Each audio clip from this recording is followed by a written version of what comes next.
എന്റെ കൃപ നിനക്കു മതി. കർത്താവിൻ തിരുവചനം അനശ്വരമായ വചനമതേ അതിശയമായി നടത്തിടുന്നു. അനശ്വരമായ വചനമതേ അതിശയമായി നടത്തിടുന്നു. കൃപയാലേ കൃപയാലേ കൃപയാലനുദിനവും കൃപയാലേ കൃപയാലേ കൃപയാലനുദിനവും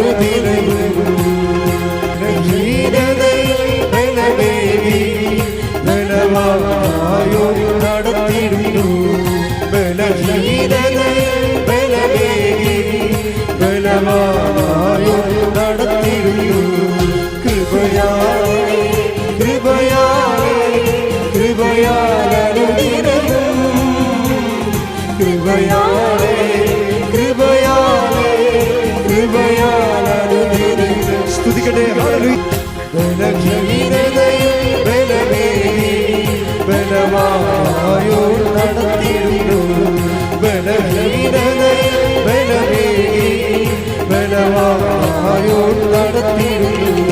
കൃപയാലേ കൃപയാലേ കൃപയാലനുദിനവും കൃപയാലേ കൃപയാലേ കൃപയാലനുദിനവും കൃപയാലേ കൃപയാലേ കൃപയാലനുദിനവും. കഴിഞ്ഞ ദിവസങ്ങളിലെ ഒരു സാക്ഷി എനിക്ക് ഭയങ്കര അതിൽ ജോർജ് പയ്യൻസാണ്, ഒരു ഡിഗ്രി സ്റ്റുഡൻ്റ് ആണെന്ന് തോന്നുന്നു. അതിൽ ജോർജിൻ്റെ സാക്ഷ്യങ്ങൾ ഇങ്ങനെ പോകുമ്പോൾ അവൻ പറയുന്ന കുറച്ച് കാര്യങ്ങളുണ്ട്. ഞാൻ ഇന്നലെ ഇവിടെ നിന്ന് അതെല്ലാം കേൾക്കിയിരുന്നു. കാര്യം ഈ അഭിഷേക സാക്ഷ്യങ്ങൾ കേൾക്കുമ്പോൾ എനിക്കറിയാൻ പറ്റും. ചില ആൾക്കാർ ഇങ്ങനെ സാക്ഷ്യം പറയുമ്പോൾ ഒരു റിപ്പോർട്ടിങ് പോലെ പറയും. അവർക്ക് അഭിഷേകമില്ല, അവർക്ക് ഉണ്ടായ അനുഭവങ്ങൾ അവരിങ്ങനെ പറയണമെന്നേ ഉള്ളൂ. അതിൻ്റെ അകത്ത് അഭിഷേകം ഉണ്ടാകത്തില്ല. കാര്യം അവർ പ്രാർത്ഥിച്ച് പറയുകയോ അല്ലെങ്കിൽ ഞാൻ ഈ സാക്ഷ്യം പറയുന്നതുകൊണ്ട് കർത്താവിൻ്റെ വചനം കൂടുതൽ പ്രചരിക്കണമെന്നോ വിശ്വാസമില്ലാത്തവർക്ക് വിശ്വാസം ഉണ്ടാകണമെന്നോ ഒക്കെ അങ്ങനെ ആഗ്രഹിക്കാതെ പ്രേക്ഷിത ചൈതന്യമില്ലാതെ ചുമ്മാ കിട്ടിയ ഒരു അനുഭവം അങ്ങനെ പങ്കുവെക്കണം. അതിന് അഭിഷേകമാണ്. കേൾക്കാൻ പറയാം, അതിന് അനോയിൻറ്റിങ് അല്ല, ചുമ്മാ ഒരു റിപ്പോർട്ടിങ്ങാണ്, ഈവൻസ് റിപ്പോർട്ടിങ്ങാണ്. അവർക്ക് കിട്ടിയ രോഗസൗഖ്യം. അപ്പം അതിൻ്റെ വരണത് അതിൻ്റെ സാക്ഷ്യം ഇവിടെ അവനത് പറഞ്ഞുകൊണ്ടിരിക്കുന്ന സമയത്ത് തന്നെ ഞാൻ ഇങ്ങോട്ട് കയറി വരുമ്പോൾ തന്നെ എനിക്കൊരു അഭിഷേകം കിട്ടി. അപ്പം ഞാനത് ഇവിടുത്തെ ശുശ്രൂഷ ബ്ലോക്ക് ചെയ്തിട്ട് ഞാൻ അതിനെ കേട്ടുകൊണ്ടിരിക്കുകയാണ്. എന്താ വെച്ചാൽ അപ്പോൾ പരിശുദ്ധാത്മാവ് എന്നോട് പറയുന്നുണ്ട്, നീ ആഗ്രഹിച്ച സാധനം ഇപ്പോൾ അവൻ പറയുമെന്ന്. അതാണ് ഞാൻ നിന്നത് കളാൻ. നീ ആഗ്രഹിച്ചുകൊണ്ട് നടന്ന ഒരു കാര്യം അവനിപ്പോൾ പറയുമെന്ന്. അപ്പോൾ ഞാനത് ഇവനെന്താണ് പരിശുദ്ധാത്മാവിൽ പറയാൻ പോകണമെന്ന് നോക്കിയപ്പോൾ അവൻ പറയുമായിരുന്നു, എൻ്റെ ആസ്തി എന്ന് പറയുന്നത് വിശ്വാസം മാത്രമാണ്. പിന്നെ എനിക്കുണ്ടായിരുന്നത് ആഗ്രഹമാണ്. രണ്ട് കാര്യമാണ് എനിക്കുള്ളത്. ഒന്ന് വിശ്വാസം, രണ്ടാമത്തത് എന്താണ്? ആഗ്രഹം. എന്ന് ഇത് കഴിഞ്ഞ ആഴ്ചയിൽ ഞാൻ ഉടമ്പടി ധ്യാനം നടത്തിക്കൊണ്ടിരുന്നപ്പോൾ കർത്താവിനോട് പറഞ്ഞായിരുന്നു, ആഗ്രഹത്തിന് മേൽ അഭിഷേകം മേടിച്ചാൽ ഉടമ്പടി സാക്ഷാത്കരിക്കപ്പെടുമെന്ന്. മനുഷ്യന് ആഗ്രഹമില്ലേ? ഈ ആഗ്രഹം ആണ് ഇതിൻ്റെ അകത്ത് ഇന്ധനമെന്ന് പറയണത്. ശരിക്കും ഇപ്പോൾ ഈ വണ്ടിക്ക് പെട്രോൾ പോലെയാണ് ഒരു വ്യക്തിക്ക് ആഗ്രഹമെന്ന് പറയണത്. ആഗ്രഹം അപ്പം നിങ്ങളോർക്കും അത്യാഗ്രഹമല്ല, അങ്ങനെയല്ല. നിനക്ക് രക്ഷപ്പെടാൻ പറ്റിയ ആഗ്രഹങ്ങൾ നിൻ്റെ ഉള്ളിൽ തരണം നിൻ്റെ ദൈവം തന്നെയായിരിക്കും. മനസ്സിലായില്ലേ? നീ ഇടത്തോട്ടോ വലത്തോട്ട് തിരിയുമ്പോൾ പിന്നിൽ നിന്ന് ഒരു സ്വരം കേൾക്കുമെന്ന് പറഞ്ഞില്ലേ? ഇതാണ് ഈ ആഗ്രഹമെന്ന് പറയണത്. ആ ആഗ്രഹം മാനുഷികമാണോ ദൈവികമാണോ എന്ന് നോക്കുന്നത് ഡിസേൺമെൻറ്റാണ്. അത് നിങ്ങളെ സംബന്ധിച്ചിടത്തോളം ഞാൻ പറയും, നിങ്ങൾ മുന്നോട്ട് പോവുക, ഉടമ്പടിയോടെ മുന്നോട്ട് പോവുക, നമുക്ക് നോക്കാം, ലെറ്റ് us see എന്ന് ഞാൻ പറയും. അല്ലെങ്കിൽ ഞാൻ നിങ്ങളെ ബ്ലോക്ക് ചെയ്യത്തില്ല. ഇപ്പം നിങ്ങളിപ്പോൾ വളരെ ബിലോ ആവറേജ് സ്റ്റുഡൻ്റാണ്, നിങ്ങൾ UK പോകണമെന്ന് പറയുമ്പോൾ ഞാൻ പറയും, നീ ബിലോ ആവറേജ് ആണല്ലോ, നിൻ്റെ ഫോണറ്റിസ്റ്റ് എവിടെ ഇല്ലല്ലോ, നിനക്ക് നിൻ്റെ പ്രൊണൗൺസിയേഷൻ ഇല്ലല്ലോ, നിൻ്റെ സ്പീക്കിങ്ങിന് നിൻ്റെ മുടിയിൽ പോകുമല്ലോ എന്ന് പറഞ്ഞ് നീ പോകണ്ട എന്ന് ഞാൻ പറയത്തില്ല. ഞാൻ പറയും, നീ പോകുമോളെ എന്ന് പറയും, നീ പോയിക്കോളും, മുമ്പോട്ട് പോകും, നമുക്ക് നോക്കാമെന്ന് പറയും. എന്നിട്ട് ഞാൻ എന്നാ ചെയ്യണമെന്ന് വെച്ച് കഴിഞ്ഞാൽ നിങ്ങളുടെ ഫെയ്ത്ത് ബൂസ്റ്റ് ചെയ്ത് തരും. മിനിമം ആഗ്രഹം കിട്ടിക്കഴിഞ്ഞാൽ നമ്മളെ സംബന്ധിച്ചിടത്തോളം പിന്നീട് ഫെയ്ത്ത് ബൂസ്റ്റ് ചെയ്താൽ മതി. അങ്ങനെ വരുമ്പോൾ നിനക്ക് ദൈവം കാര്യം ഇത് എപ്പോഴും ഉടമ്പടി വർക്ക് ചെയ്യണത് എങ്ങനെയാണ്? ഉടമ്പടിയുടെ മുഖമുദ്ര എന്ന് പറയുന്നത് എന്താണ്? Not by merit but by grace. എല്ലാ ധ്യാനത്തിലും പറയാതെ ഉടമ്പടി ധ്യാനം നടത്താൻ പറ്റത്തില്ല. ഉടമ്പടി ധ്യാനം നടത്താൻ പറ്റത്തില്ല. Ephesians 2:8 കൊട്ട് ചെയ്യാതെ ഉടമ്പടി ധ്യാനം നടത്താൻ പറ്റും. കാര്യം ഇതിൻ്റെ ബേസ് അതാണ്. Not by merit but by grace. അത് കർത്താവിൻ്റെ വചനമാണ്. കർത്താവ് പറഞ്ഞതാണ്. എന്താണ്? നിൻ്റെ നോട്ട് ബൈ മെറിറ്റ്, നിൻ്റെ യോഗ്യത കൊണ്ടല്ല, പിന്നെ എന്താണ്? എൻ്റെ കൃപ കൊണ്ട്. അപ്പോൾ യോഗ്യത എന്ന് പറയുന്നത് ചില സമയത്ത് യോഗ്യത എങ്ങനെയാണെന്ന്, യോഗ്യത കുറയണമെന്നല്ല മക്കളെ പ്രശ്നം, സാമ്പത്തിക ഒരു യോഗ്യതയാണ്. ഇപ്പോൾ അതുൽ ജോർജിൻ്റെ പ്രശ്നം എന്താണ്?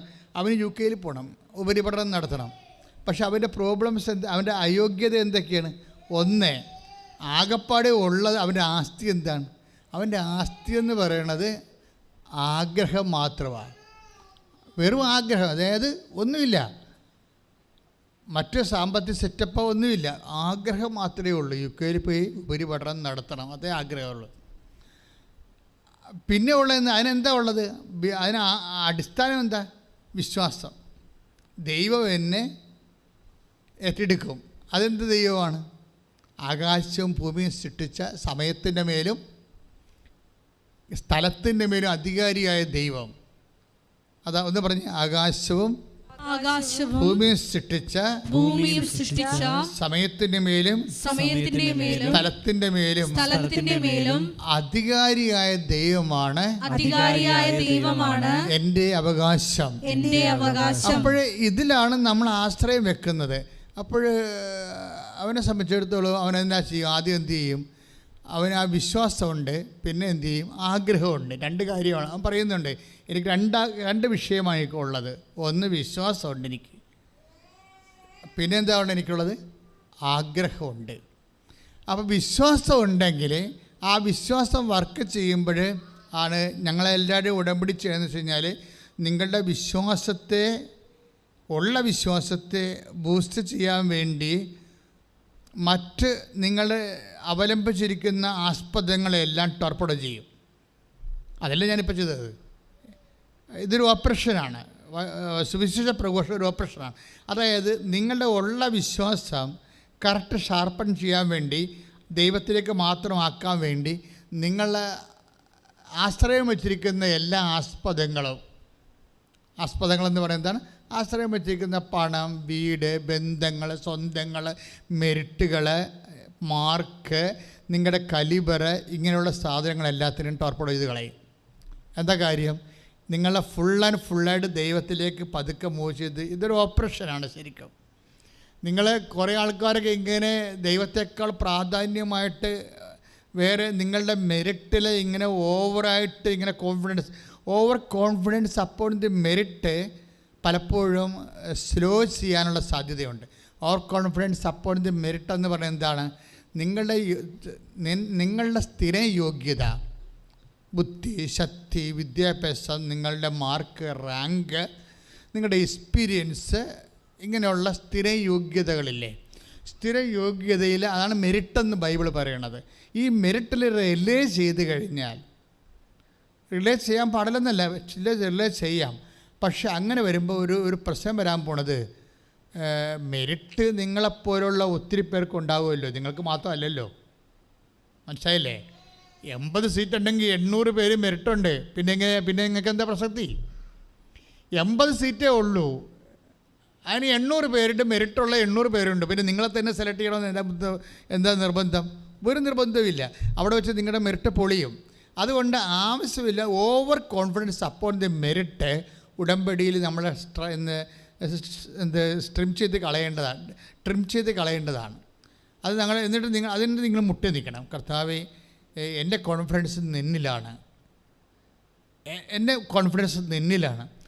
ഇതിന് എന്ത് സംഭവിച്ചത്? ഇതിന് നമ്മൾ ഉടമ്പടി വരണത്, ഇതിൻ്റെ അകത്ത് മെറിറ്റ് എന്തുമാത്രം കുറയുന്നു. മെറിറ്റ് കുറയണതല്ല പ്രശ്നം, നമ്മുടെ പ്രോബ്ലം ഒരു ഈവൻ്റ് ഹാപ്പൻ ചെയ്യുക, അല്ല ദൈവിക നടപടിക്രമം ഉണ്ടാകുക, ദൈവത്തിൻ്റെ ഒരു ഇടപെടൽ നിങ്ങളുടെ ജീവിതത്തിൽ ഉണ്ടാകുക എന്ന് പറഞ്ഞാൽ അത് നിങ്ങൾ മെരിട്ട് കുറഞ്ഞിരിക്കുന്ന കൊണ്ട് ഉണ്ടാകണമെന്ന് നിർബന്ധമില്ല. എന്നെ വളരെ ശ്രദ്ധിച്ച് കേൾക്കണം നിങ്ങൾ. ഉടമ്പടി ബേസിക്കായിട്ടൊരു പുതിയ സബ്ജക്റ്റാണ്. അത് നമ്മൾ നൊവേനയും ജപമാലയും അതുപോലെ മറ്റ് പ്രാർത്ഥനാ രീതികൾ പോലെ കൈകാര്യം ചെയ്യാൻ പറ്റത്തില്ല. അതെല്ലാം സിംഗിൾ എഡ്ജഡ് പ്രെയറാണ്. ഉടമ്പടി ഒരു ഡബിൾ എഡ്ജഡ് ആയിട്ടുള്ള പ്രെയറാണ്. നിന്നെ ഒരു കക്ഷിയാക്കുന്നു, ദൈവം വേറൊരു കക്ഷിയാണ്. ഉഭയകക്ഷിയായിട്ടുള്ള ഒരു ബെർത്ത് ഉടമ്പടി എന്ന് വെച്ചാൽ ഒരു റിലേഷനിലേക്ക് നീ വരികയാണ്. അപ്പോൾ ഇതിൻ്റെ എല്ലാം താത്വികമായി മനസ്സിലാക്കിയില്ല എന്നുണ്ടെങ്കിൽ നമുക്ക് അതനുസരിച്ച് ഇൻവെസ്റ്റ് ചെയ്യാൻ പറ്റാതെ വരും. ഇപ്പം എന്താ പറഞ്ഞത്, അച്ഛൻ എന്താ പറഞ്ഞത്, ഇപ്പം നിങ്ങൾ മെറിറ്റിൽ റിലൈസ് ചെയ്യരുത്, അല്ല നിങ്ങളുടെ മെറിറ്റിൽ റിലൈസ് ചെയ്ത് നിങ്ങൾ സ്പീക്ക് ചെയ്യാൻ പറ്റണില്ല, അല്ലെങ്കിൽ നിങ്ങൾക്ക് വസ്തുവിന് കടമാണ്, അതുകൊണ്ട് എനിക്ക് ബാങ്കിൽ ലോൺ കിട്ടണില്ല, അങ്ങനെ നിങ്ങൾ അപ്പോൾ കടങ്ങൾ പരിഹരിക്കാൻ വേണ്ടിയുള്ള ശ്രമങ്ങൾ നിങ്ങൾ നടത്തും. അപ്പോൾ സോ ദാറ്റ് ബാങ്കുകാരൻ നമുക്ക് ലോൺ തരുമല്ലോ എന്ന് നിങ്ങൾ വിചാരിക്കും. ഇതൊരു മാനുഷികമായി നിങ്ങൾ അതിനെ അപ്രോച്ച് ചെയ്യും. പക്ഷേ നിങ്ങൾക്കറിയാമല്ലോ, ഇതിനേക്കാൾ മെച്ചമായിട്ട് ദൈവത്തിന് ഈ വിഷയത്തെ കൈകാര്യം ചെയ്യാൻ കഴിയും. ദൈവത്തെ എന്തുകൊണ്ട് നിങ്ങളുടെ ജീവിതത്തിൻ്റെ ഒരു വിഷയത്തിൽ കക്ഷി ചേർക്കണം, അതാണ് ഉടമ്പടി അന്വേഷിക്കുന്ന പ്രഥമമായിട്ടുള്ള കാര്യങ്ങൾ. എന്തുകൊണ്ടാണ് അങ്ങനെയെന്ന് ചോദിച്ചു കഴിഞ്ഞാൽ അതിൻ്റെ അർത്ഥം നിങ്ങളുടെ മെറിറ്റ് കുറയുന്നു. ശ്രദ്ധിക്കുക, യോഗ്യത, മെറിറ്റ് മീൻസ് യോഗ്യത കുറയുന്നു എന്ന് പറയുന്നത് ഉടമ്പടിയിൽ ഒരു മെറിറ്റല്ല. ഉടമ്പടിയെ മെറിറ്റ് എന്താ വെച്ച് കഴിഞ്ഞാൽ യോഗ്യത എന്ന് പറയുന്നത് വെച്ച് കഴിഞ്ഞാൽ നിങ്ങളുടെ യോഗ്യത ഒരു 35% കുറഞ്ഞാൽ ബാക്കി 65% ബ്ലാങ്ക് അല്ലേ, അത് എൻക്രീസ് ചെയ്യണം. മനസ്സിലായില്ലേ? അതിങ്ങനെ ബ്ലാങ്കായിട്ട് കിടക്കരുത്. നിങ്ങളുടെ മെറിറ്റ് ഇല്ലെന്ന് പറഞ്ഞിട്ട് വായിട്ട് നോക്കിയിരിക്കരുത്. മെറിറ്റ് കുറഞ്ഞു, അത് 35% ആയെന്ന് വിചാരിച്ചോ, നിങ്ങൾക്ക് വേണ്ടത്ര മാർക്കില്ല, നിങ്ങൾക്ക് സ്പീക്ക് ചെയ്യാൻ പറ്റണില്ല, നിങ്ങൾക്ക് ബോഡി വെയിറ്റ് ഇല്ല, അല്ലെങ്കിൽ നിങ്ങൾക്ക് ഇൻ്റർവ്യൂവിന് നിങ്ങൾക്ക് പ്രസൻറ്റ് ചെയ്യാൻ പറ്റണില്ല, നിങ്ങൾ പെർപ്ലക്സ്ഡ് ആണ്, നിങ്ങൾ വേർതിരിക്കുന്നു, നിങ്ങൾ പരീക്ഷയ്ക്ക് നിങ്ങൾ കൈ വേർക്കുന്നു, നിങ്ങൾ ബബിൾ ചെയ്യുന്നതനുസരിച്ച് എല്ലാം നെഗറ്റീവ് മാർക്ക് അടിച്ച് വരുന്നു, നിങ്ങൾക്കിതിന് മെറിറ്റില്ല. ഓക്കെ, പക്ഷേ അതുകൊണ്ട് കഥയില്ല. നിങ്ങൾക്ക് മെറിറ്റ് കുറഞ്ഞ് 35% മെറിറ്റ് ചുരുങ്ങുന്നുണ്ടെങ്കിൽ പിന്നെ നമ്മുടെ ഓപ്ഷൻ എന്ന് പറയുന്നത് എന്താണ്, ആ 65% എൻകറേജ് ചെയ്യണം. ഉടമ്പടി ഒരു മാത്തമാറ്റിക്കൽ പ്രെയറാണ്, വളരെ ഇൻ്റലിജൻ്റ് ആയിട്ടുള്ള ആപ്ലിക്കേഷനാണിത്. അതായത് 65% നിങ്ങൾ പിന്നെ എന്ത് ചെയ്യണം, എനിക്ക് 30% മെറിറ്റുള്ളൂ, ദൈവം എന്നെ സഹായിച്ചോളൂ എന്ന് പറഞ്ഞിരിക്കരുത്.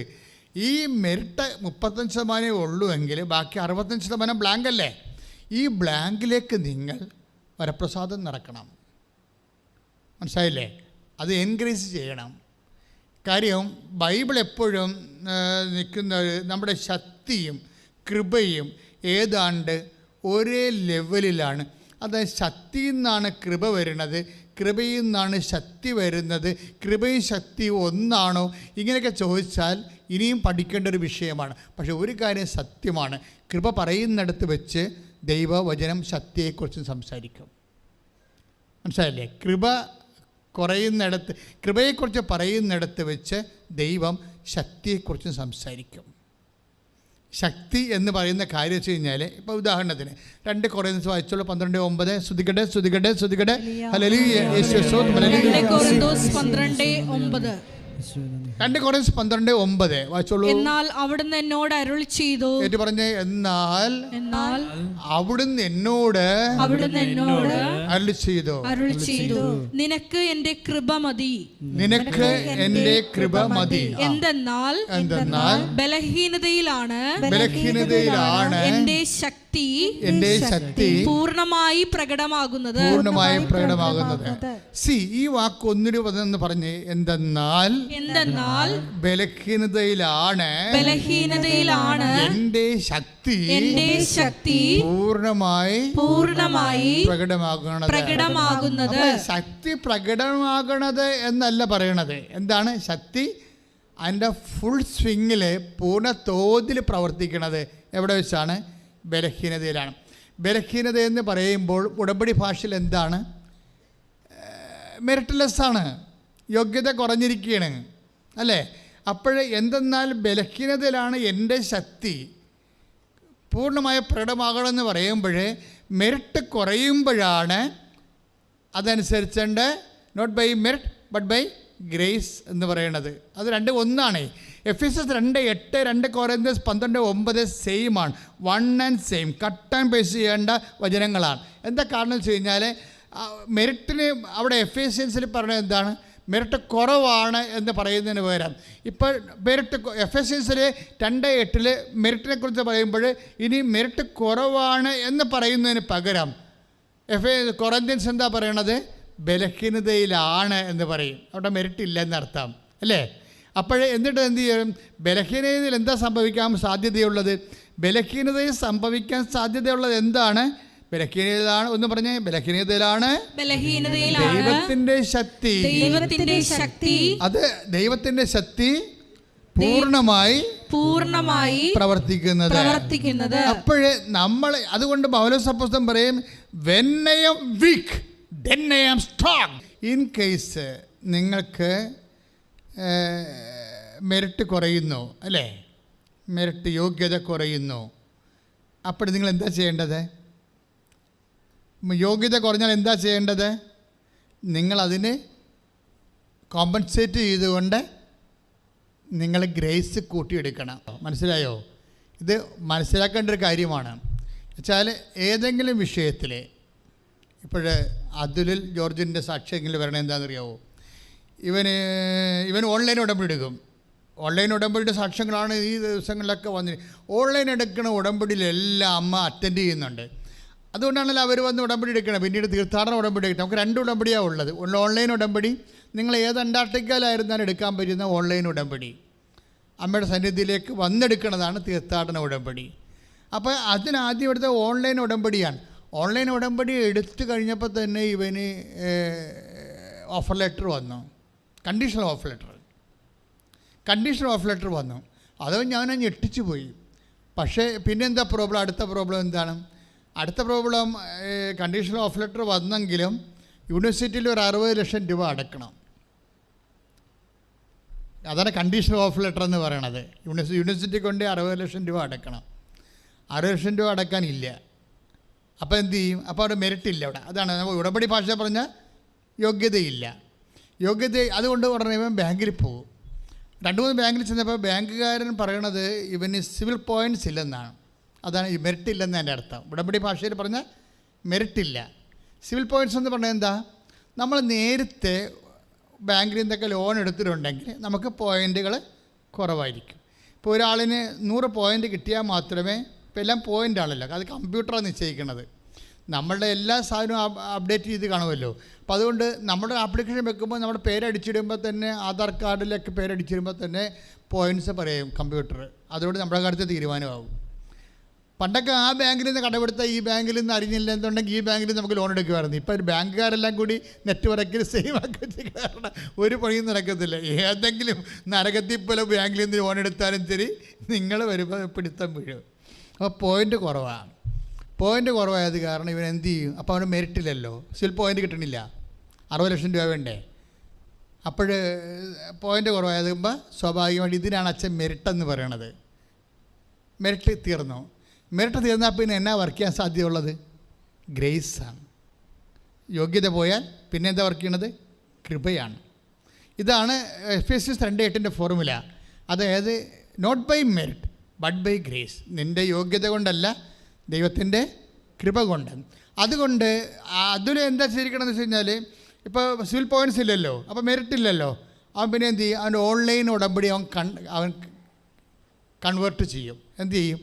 അവനത് തീർത്ഥാടന ഉടമ്പടിയിലേക്ക് കൺവേർട്ട് ചെയ്യും. അതെന്താണ്? ടെക്നിക്കലായിട്ട് അതായത് നമ്മുടെ ഗ്രേസ് ലെവൽ കൂടാൻ വേണ്ടിയാണ്. ഗ്രേസ് ലെവൽ അവനെ അറിയത്തില്ലത്. അവനെ ചെയ്തിരിക്കുന്ന കാര്യം പരിശുദ്ധാത്മാവിനാൽ ഗൈഡ് ചെയ്തിരിക്കുകയാണ്. അത് നമുക്ക് വിഷയത്തെക്കുറിച്ച് അറിയില്ലെങ്കിൽ അറിയണ ഒരാളുണ്ടല്ലോ, അങ്ങനെ വേറെ എന്നാ? പരിശുദ്ധാത്മാ വരുമ്പോൾ നിങ്ങളെല്ലാ കാര്യങ്ങളും പഠിപ്പിക്കുമില്ലേ? 14:26 വായിച്ചേ. ശ്രുതികട്ടെ ലലിയ.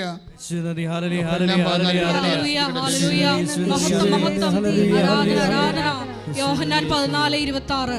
എന്നാൽ എൻ്റെ നാമത്തിൽ പിതാവ് അയക്കുന്ന സഹായകനായ പരിശുദ്ധാത്മാവ് എല്ലാ കാര്യങ്ങളും നിങ്ങളെ പഠിപ്പിക്കുകയും ഞാൻ നിങ്ങളോട് പറഞ്ഞിട്ടുള്ളതെല്ലാം നിങ്ങളെ അനുസ്മരിപ്പിക്കുകയും ചെയ്യും. അപ്പോൾ ഒന്നിനു പറഞ്ഞ യോഹന്നാൻ 14:26 എൻ്റെ നാമത്തിൽ പിതാവ് അയക്കുന്ന സഹായകൻ നിങ്ങളെ എല്ലാ കാര്യങ്ങളും പഠിപ്പിക്കും.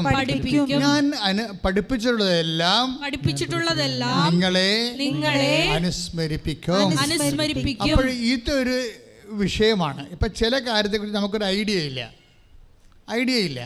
പക്ഷെ അതേസമയം തന്നെ നിന്നിൽ വസിക്കുന്ന പരിശുദ്ധാത്മാവിന് ഇതിനെക്കുറിച്ച് കൃത്യമായ അറിവുണ്ട്. കാര്യം 14:26 എന്താണ്? എൻ്റെ നാമത്തിൽ പിതാവ് അയക്കുന്ന പരിശുദ്ധാത്മാവ് ആരാണെന്നാണ് ഈശോ പറഞ്ഞത്? സഹായകനാണ്. മനസ്സിലായല്ലേ? എൻ്റെ നാമത്തിൽ പിതാവ് അയക്കുന്നത് ആരാണ്? സഹായകനാണ്. ഈ സഹായകൻ എന്ന് പറയുമ്പോൾ കുറച്ച് കാര്യത്തിൽ സഹായം, കുറച്ച് കാര്യത്തിൽ വേറെ നമ്മൾ കടയിൽ പോകണമെന്ന് പറഞ്ഞാൽ വേറെ സ്ഥലത്ത് പോകണം, അങ്ങനെയില്ല. എല്ലാ കാര്യങ്ങളും സഹായകനാണ്. കൈയടിച്ച് കർത്താവിനെ സ്തുതിക്കട്ടെ. നമ്മുടെ ഉടമ്പടിയിൽ എപ്പോഴും ഒരു മിനിമം ഹോളി സ്പിരിറ്റ് കീപ്പ് ചെയ്യാൻ അച്ഛൻ പറയുക, അല്ലേ? വിശുദ്ധിയോടെ വ്യാപരിക്കാൻ പറയുക. അതെന്തിനാണ് കാരണം എന്ന് വെച്ച് കഴിഞ്ഞാൽ ഉടമ്പടിയിൽ ഈ ദൈവസാന്നിധ്യം എന്നുള്ള കൺസെപ്റ്റ് ഭയങ്കര ശക്തമാണ്. മറ്റെല്ലാ പ്രാർത്ഥനകളിൽ നിന്ന് ഉടമ്പടിയെ വ്യത്യസ്തമാക്കുന്നത് ഉടമ്പടിയുടെ പ്രോമിസ് ഓഫ് ദ ഹോളി സ്പിരിറ്റാണ്. അത് നിങ്ങൾ കൃത്യമായിട്ട് ഉടമ്പടി എടുക്കുന്നവർ അറിയണം. എന്താ വെച്ചാൽ ഉടമ്പടി മറ്റ് പ്രാർത്ഥനാ രൂപങ്ങളിൽ നിന്നും ഉടമ്പടിയെ വ്യത്യസ്തമാക്കുന്നതിൻ്റെ കാരണം ഇതിലൊന്ന് ദൈവത്തിൻ്റെ സാന്നിധ്യമാണ്. When you take the covenant prayer you receive Holy Spirit. അതായത് നിങ്ങൾ ഈ ഉടമ്പടിയിലേക്ക് ആയിക്കഴിഞ്ഞാൽ അത് സത്യസന്ധമായിട്ടായിരിക്കണം. അല്ലാതെ നിങ്ങളിങ്ങനെ ആക്കാനും വേണ്ടി ഒക്കട്ടെ എന്നൊക്കെ പറഞ്ഞുകൊണ്ട് നോക്കാം, ഇനി ഉടമ്പടി എടുത്തില്ലെന്ന് വേണ്ട, അതുകൂടി എടുത്തേക്കാന്നൊക്കെ വിചാരിച്ചുകൊണ്ട് ഇങ്ങനെ കാണ്ടാമൃഗ ക്രിസ്ത്യാനിയില്ലേ, ആ ടൈപ്പിൽ വന്നാൽ ഒരു പണിയും നടക്കത്തില്ല. മറിച്ച് നിങ്ങൾ ഇതിന് ഉടുത്തുകെട്ടി ഇറങ്ങണം സംഭവം. കാര്യം ഇത് പെർഫെക്റ്റ് ഫോർമുലായി വർക്ക് ചെയ്യേണ്ടതാണ്, അല്ലാതെ നിങ്ങളുടെ അംബിഗസ് ഹൈപ്പോത്തസിസിൽ വർക്ക് ചെയ്യണമല്ല. ഇത് ബിബ്ലിക്കലായിട്ടുള്ള കറക്റ്റ് ഫോർമുല വർക്ക് ചെയ്യേണ്ടതാണ്. 2 എന്ന് പറഞ്ഞു കഴിഞ്ഞാൽ അതൊരിക്കലും 4.1 ആകത്തില്ല, 3.99 ആകത്തില്ല. ദാറ്റ് ഈസ് 4 ഷാർപ്പ് ഷൂട്ടറാ. അതുകൊണ്ട് തന്നെ മക്കൾ ഇതിനെക്കുറിച്ച് കൃത്യമായി മനസ്സിലാക്കിയിട്ട് കൃത്യമായി ഇൻവെസ്റ്റ്മെൻറ്റ് ചെയ്യണം ഉടമ്പടി വിഷയത്തിൽ. ശ്രുതികട ഹല്ലേലൂയ. ശുദ്ധ പരമദിവ്യകാരുണ്യത്തിന് ഉടമ്പടിയിൽ എക്കാലം പുതുക്കാൻ പോകുന്നവരും ഉടമ്പടി എടുക്കാൻ പോകുന്നവരും മനസ്സിലാക്കേണ്ട ഒന്നാമത്തെ കാര്യം, ഉടമ്പടിയിൽ എപ്പോഴും ഒരു ഉള്ളിലിരുന്നൊരു ആലോചന എല്ലാ കാര്യങ്ങൾക്കും ദൈവം തരും. അതിന് നമ്മൾ ആഗ്രഹമെന്ന് പറയുകയും ചെയ്യും, ചിലപ്പോൾ ചിന്തയെന്ന് പറയും, ചിലപ്പോൾ ആശയമെന്ന് പറയും. പക്ഷേ എല്ലാം ദൈവികമായിരിക്കും. കാര്യം എന്താണ്? നീ വിശുദ്ധിയോടു കൂടിയാണ് ഉടമ്പടി എടുക്കുന്നത്. ഇപ്പോൾ ഡോണയുടെ സാക്ഷി ഞാൻ ഇടയ്ക്ക് പറഞ്ഞില്ലേ, അവളെ സംബന്ധിച്ചത് അവിടെ പാസ്പോർട്ട് റിജക്റ്റഡ് ആകണം. വെറും ഒരു 72 മണിക്കൂർ കൊണ്ട് പുതിയ പാസ്പോർട്ട് പ്രൊഡ്യൂസ് ചെയ്യണം. നടക്കാത്ത കാര്യമാണ്. 1 മാസം അതിൻ്റെ ഡോർമെൻറ്റ് ടൈമുണ്ട്. പക്ഷേ ഇവൾ പാസ്പോർട്ട് തിരിച്ച് റിജക്റ്റായ പാസ്പോർട്ട്, സ്പെല്ലിംഗ് മിസ്റ്റേക്കുള്ള പാസ്പോർട്ട് കൊണ്ടുവന്ന് പാസ്പോർട്ട് ഓഫീസിൽ കാണിക്കുമ്പോൾ അയാൾ പറയും ഇതിൻ്റെ മിസ്റ്റേക്സ് ഒന്നുമില്ല എന്ന് പറയണല്ലേ എന്ന് പറഞ്ഞ് അയാൾ റിജക്റ്റ് ചെയ്യും. അപ്പോൾ ഫോറിൻ എംബസിയിൽ നിന്ന് റിജക്റ്റായി നമ്മുടെ പാസ്പോർട്ട് ഓഫീസിൽ നിന്ന് റിജക്റ്റ് കഴിയുമ്പോൾ ഇവിടെ എവിടെ പോകാനാണ്? അപ്പോൾ അവിടെ ഉള്ളിൽ നിന്ന് നീ ഇടത്തോട്ടോ വലത്തോട്ടോ തിരിയുമ്പോൾ പിന്നിൽ നിന്ന് ഒരു സ്വരം കേൾക്കുമെന്ന് പറഞ്ഞില്ലേ? ഇതിനാണ് ദൈവസാന്നിധ്യം എന്ന് പറയുന്നത്. പെട്ടെന്ന് അവളുടെ ഉള്ളിൽ കത്തും. എന്താണ്? മുകളിലോട്ട് പോവുക, ഏറ്റവും മുകളിൽ ഹയർ ഓഫീസറിനെ പോയി കാണുക. അതെന്താണ്? നീ വലത്തോട്ട് ഇടത്തോട്ട് തിരിയും. ആ വചനം എടുത്തേ, ശ്രുതികട ഹല്ലേലൂയ. യെശയ്യാ 30:21 വായിച്ചോളുക. നീ വലത്തോട്ടോ ഇടത്തോട്ടോ തിരിയുമ്പോൾ, പറഞ്ഞ നീ വലത്തോട്ടോ ഇടത്തോട്ടോ തിരിയുമ്പോൾ നിന്റെ കാതുകൾ പിന്നിൽ നിന്ന് ഒരു സ്വരം ശ്രവിക്കും. ഇതാണ് വഴി, ഇതിലേ പോവുക. ഈ ഒരു ഫോർമാറ്റിലേക്ക് മൈൻഡ് സെറ്റ് തിരിച്ചു വരണം നമ്മൾ. അതായത് പെട്ടെന്ന് ഡെഡ് എൻഡായി കഴിഞ്ഞാൽ പരിശുദ്ധാത്മാവ് വർക്ക് ചെയ്യും. മനസ്സിലായില്ലേ? ഇവളുടെ പാസ്പോർട്ട് റിജക്റ്റായി, ഫോറിനിൽ നിന്ന് റിജക്റ്റായി, വിസ റിജക്റ്റായി, ഇവിടെ നിന്ന് റിജക്റ്റായി. അപ്പം പിന്നെ എന്ത് ചെയ്യും? പിന്നെ എങ്ങോട്ട് തിരിഞ്ഞിട്ടും നിവർത്തില്ലാത്തപ്പോൾ പിന്നിൽ നിന്ന് ഒരു സ്വരം കേൾക്കും, ഇതാണ് വഴി, ഇതിലേ പോവുക. അവളുടെ മനസ്സിൽ തോന്നി ഹയർ ഓഫീസറിനെ പോയി കാണാൻ പറഞ്ഞു. ഹയർ ഓഫീസറിനെ പോയി കാണുമ്പോൾ അതിനേക്കാൾ വിഷയം കോംപ്ലിക്കേറ്റഡ് ആവും. പക്ഷേ ഹയർ ഓഫീസിനെ പോയി കാണുമ്പോൾ ഇവൾ ഉടമ്പടി കാശിനിടയിലുണ്ട്. അത് തൊട്ട് വിശ്വാസപ്രമാണം ശരിയാ പോണത്. അതായത് നിങ്ങൾ ഉടമ്പടി പ്രകാരം നിങ്ങൾക്ക് ദൈവം വാഗ്ദാനം ചെയ്തിരിക്കുന്ന അവിടുത്തെ സാന്നിധ്യം. ദാറ്റ് മീൻസ് എന്താണ്? 33:14 വായിച്ചോളൂ പുറപ്പാടിന്റെ പുസ്തകം. ശ്രദ്ധിക്കട്ടെ. കർത്താവ് പറഞ്ഞു, ഞാൻ തന്നെ നിന്നോട് കൂടെ വരികയും നിനക്ക് ആശ്വാസം നൽകുകയും ചെയ്യും. So presence is for consolation. No, അതാണ് എൻ്റെ ഉടമ്പടിയുടെ രീതി. എന്ന് വെച്ചാൽ ദൈവ സാന്നിധ്യം നൽകണ എന്തിനാണ്? ചുമ്മാ കാഴ്ചക്കാരനെ പോലെയല്ല. ഇപ്പം ചില നിയമസഭയിലും യുഎൻഒയിലുമൊക്കെ ചില ക്ഷണിക്കപ്പെട്ട അതിഥികളില്ലേ, ഓൺ ലുക്കേഴ്സായിട്ട് പോയി അവിടെ പ്രൊസീഡിങ്സ് കണ്ടുകൊണ്ടിരിക്കും. സിനഡിലും ഉണ്ടാകും പ്രൊസീഡിങ്സ് കണ്ടുകൊണ്ടിരിക്കുക അനുവാദം. വല്ല കഥയുള്ളാം. എന്നുവെച്ചാൽ അവരുടെ പ്രൊസീഡിങ്സേ നമുക്ക് കണ്ടുകൊണ്ടിരിക്കാവുന്ന. അതിൻ്റെ അകത്ത് വോട്ട് ചെയ്യാനൊന്നും നമുക്ക് അധികാരമില്ല. നിരീക്ഷകരായി പോണവർ, മനസ്സിലായോ? നമുക്ക് അതായത് ഇതുപോലെ വലിയ വലിയ ഫോറങ്ങളിൽ നിരീക്ഷകരുണ്ടാവും. അവർക്ക് വിളിക്കാൻ പറ്റത്തില്ല, അവർ ക്ലിപ്പിട്ട് വെച്ചിരിക്കുകയാണ്. നിരീക്ഷകരായിട്ട് കണ്ണ് മാത്രം തുറന്നിരിക്കും, അവർ ക്ലിപ്പിട്ട് വെച്ചിരിക്കുക. അതിനാണ് നിരീക്ഷകരെന്ന് പറയുന്നത്. പക്ഷെ പരിശുദ്ധാത്മാവ് ഒരു നിരീക്ഷകനല്ല. മനസ്സിലായില്ലേ? നീ വലത്തോട്ട് ഇടത്തോട്ട് തിരിയുമ്പോൾ ഇതാണ് വഴി, ഇതിലേ പോവുക എന്ന് പറയും. നീ 34:14 നമ്മളെന്താ വായിച്ചത് കേട്ടോ? എന്താ വായിച്ചത്? ഞാൻ തന്നെ നിന്നോട് കൂടെ വരികയും നിനക്ക് ആശ്വാസം നൽകുകയും ചെയ്യും. നിന്നോടൊക്കെ വരിക മാത്രമല്ല ചെയ്യണത്, പിന്നെ എന്താണ്? നിനക്ക് ഉടമ്പടി എടുക്കുന്നൊരു ബോധം ഉണ്ടാകണം. ദൈവം എൻ്റെ കൂടെ ഉണ്ട്. എങ്ങനെയുള്ള ദൈവമാണ്? നിരീക്ഷകനായ ദൈവമല്ല. പിന്നെ എന്താണ്? എനിക്ക് ആശ്വാസം നൽകണ ദൈവം. പുറപ്പാട് 33:16 അങ്ങ് പോരുന്നില്ലെങ്കിൽ അങ്ങ് എന്നിലും അങ്ങയുടെ ജനത്തിലും സംപ്രീതനാണെന്ന് എങ്ങനെ വെളിപ്പെടും? അങ്ങ് ഞങ്ങളോടൊത്ത് യാത്ര ചെയ്യുമെങ്കിൽ അങ്ങ് ഞങ്ങളോടൊത്ത് യാത്ര ചെയ്യുമെങ്കിൽ ഞാനും അങ്ങയുടെ ജനവും ഭൂമുഖത്തുള്ള എല്ലാ ജനതകളിൽ നിന്ന് വ്യത്യസ്തരായിരിക്കും. Praise Lord. Make a difference എന്നോ പറയത്തില്ലേ?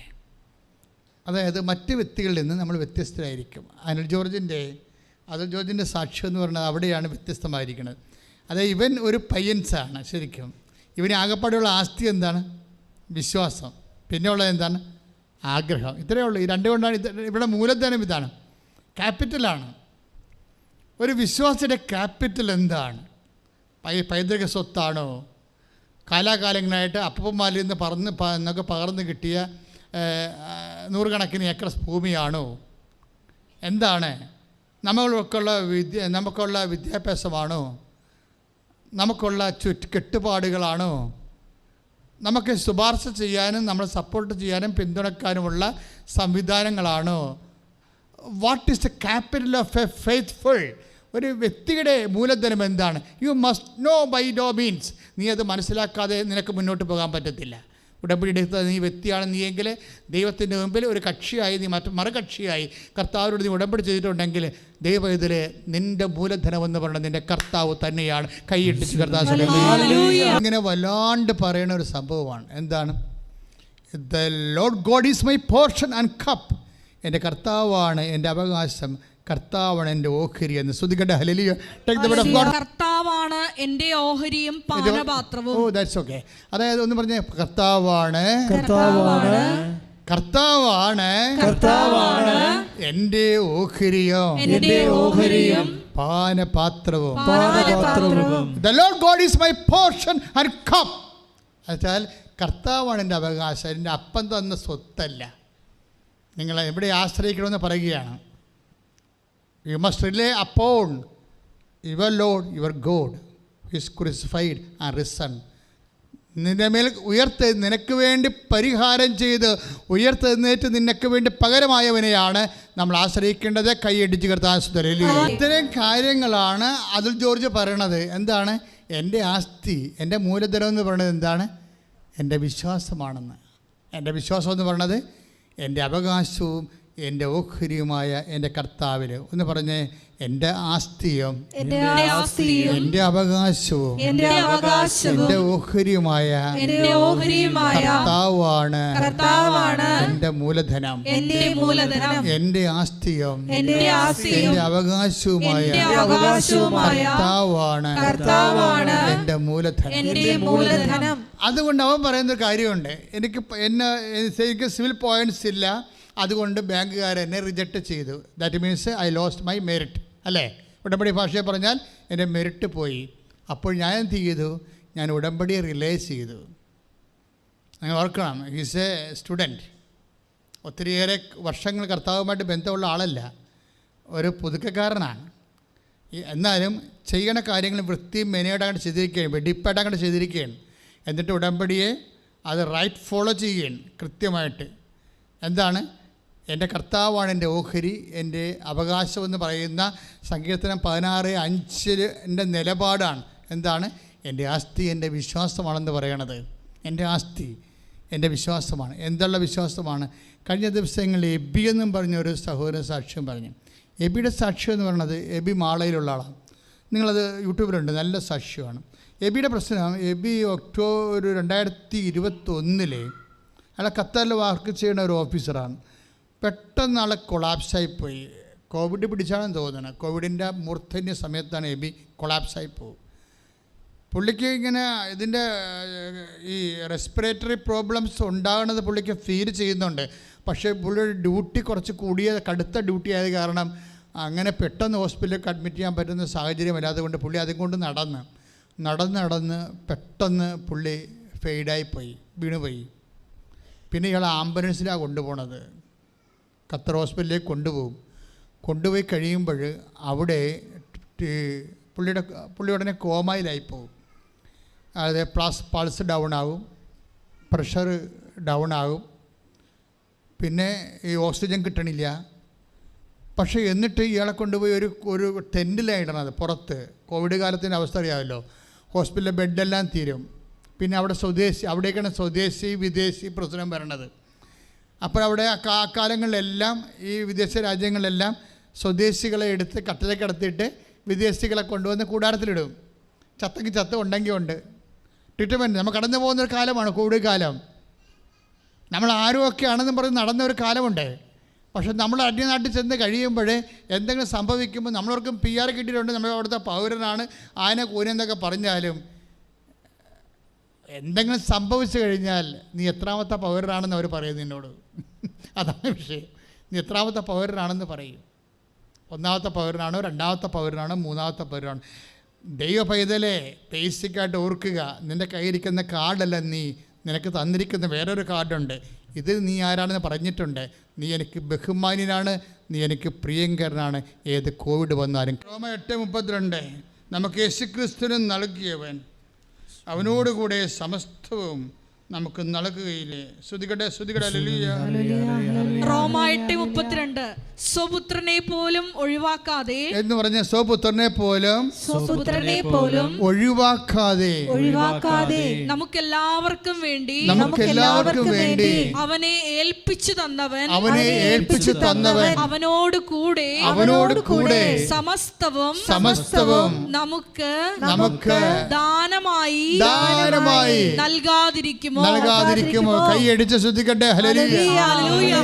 മക്കൾ, ഇത് തമ്മിൽ ചേർത്ത വായിക്കേണ്ടത്. നമ്മുടെ ആസ്തി എന്താണ്, നമ്മുടെ മൂലധനം എന്താണെന്നാണ് ഞാൻ പറഞ്ഞുകൊണ്ടിരിക്കുന്നത്, അല്ലേ? ഇതിലൂടെ പരിശുദ്ധാത്മാവ് പറഞ്ഞുകൊണ്ടിരിക്കുന്നത്. നമ്മുടെ ആസ്തി എന്താണ്? ഇപ്പോൾ അതുൽ ജോർജ് പറഞ്ഞില്ലേ, എൻ്റെ ആസ്തി എൻ്റെ വിശ്വാസമാണെന്ന്. ആരിലാണ് ആ വിശ്വാസം? ആകാശവും ഭൂമിയും സൃഷ്ടിച്ച കർത്താവിലാണ്. എങ്ങനെയുള്ള കർത്താവാണ്? തൻ്റെ മകനേക്കാളും നമ്മൾ ബഹുമാന്യനായി കരുതുന്നവനാണ്.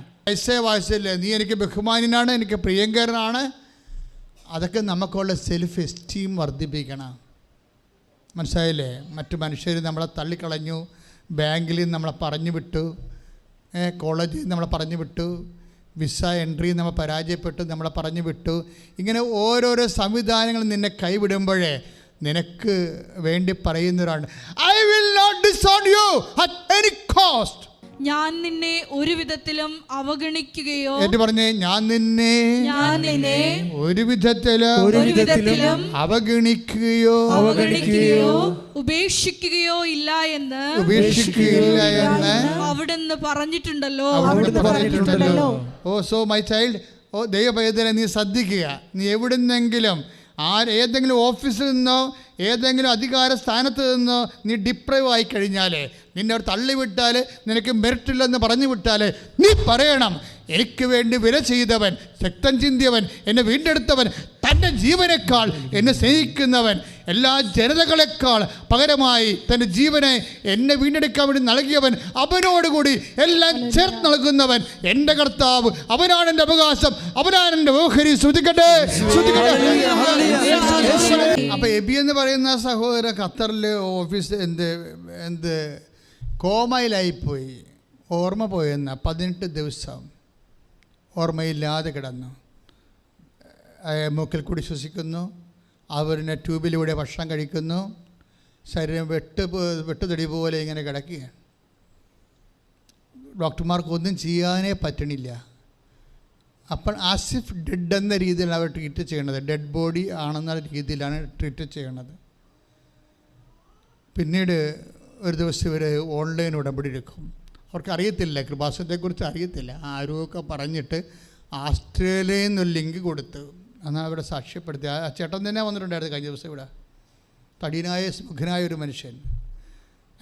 അദ്ദേഹം തന്നെ സാക്ഷ്യം പറയണത്, അതായത് ഒരു ലിങ്ക് കൊടുത്തിട്ട് വൈഫ് ഓൺലൈൻ ഉടമ്പടി എടുക്കും.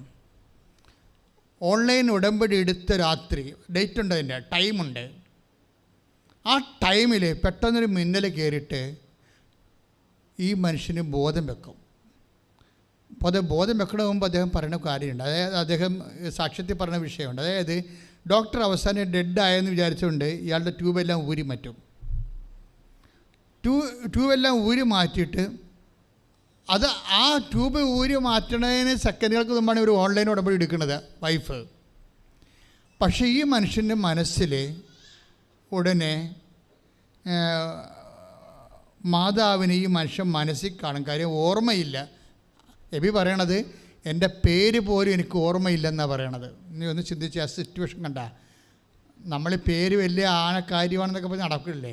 എൻ്റെ പേര് വിളിച്ചില്ല, എൻ്റെ പേര് പറഞ്ഞില്ല, എന്നെ വീട്ടിൽ വന്ന് ക്ഷണിച്ചില്ല, ഇങ്ങനെ പേര് വെച്ചുള്ള കളികൾ എന്തുമാത്രമാണ് ഉള്ളത് ഇല്ലേ.